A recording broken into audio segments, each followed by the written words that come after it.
crime, FBI Director Kash Patel said. The shooter has been identified as Robin Westman. Meanwhile, a top focus is Russia and Ukraine. At least 17 people, including 4 children, have now been reportedly killed in a Russian missile and drone strike on Kyiv that happened overnight.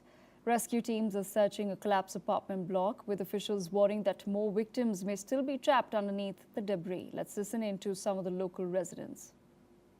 Люди потом прибегали уже после того, как прилетели, их всех трусило, колотило. Они плакали прямо, ну вот, знаете, сами того они не ожидая, но плакали и кричали. Мы тоже кричали там, когда вот это был прилет. Взрыв, стекла летят, все сверкает. В первую очередь, конечно, побежал в комнату там, к дочке. Вот. Ну, сначала шок, все, слышим как-то крики и людей. Уже сразу началось там. Потом вышли сюда, на улицу, все разрушено, все развалено. Following the strike, the UK has summoned the Russian ambassador, with the British government stating that the attack, in addition to causing civilian casualties, has also damaged diplomatic buildings, including the British Consul and the EU delegation in Kyiv.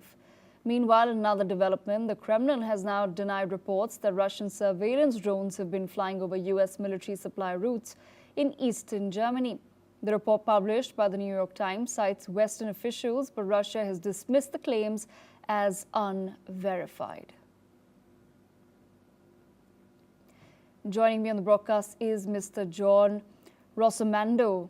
He is president of the Viking Research Associates and a geopolitical analyst. He's joining us live from Washington. Mr. Rossomando, thank you so much for joining us on NewsX World. I want to begin by asking you, as far as the episode between Russia and the UK, the surveillance drones, is concerned, this incident, Mr. Rossomando, regardless of the veracity of the claims, does feed into a deep-seated trust deficit between Moscow and Washington. How does a single event like this, or the mere accusation of it, risk a miscalculation, given that Russia and America are currently hoping to come to some sort of a conclusion as far as the peace talks are concerned?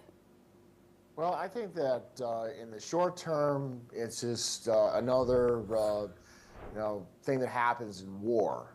But I think in the long term, the bigger picture is President Trump working on a personal relationship with Vladimir Putin to try to bring this conflict to an end. I think that right now the Russians are trying to gain whatever advantages they have on the battlefield so that they can win in the long run.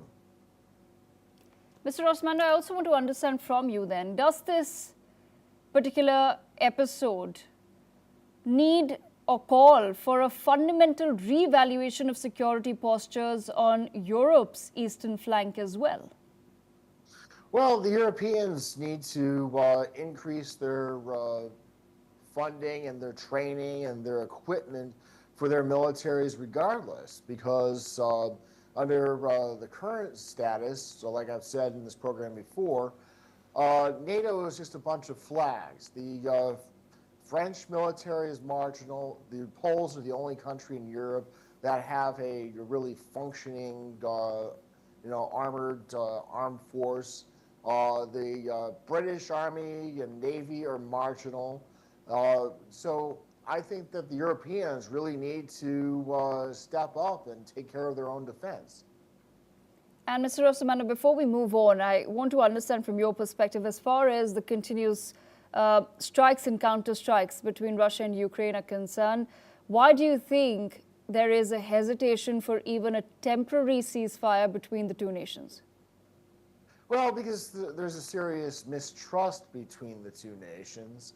The Ukrainians don't want to give up any territory, and the Russians want to gain whatever they can before any sort of ceasefire.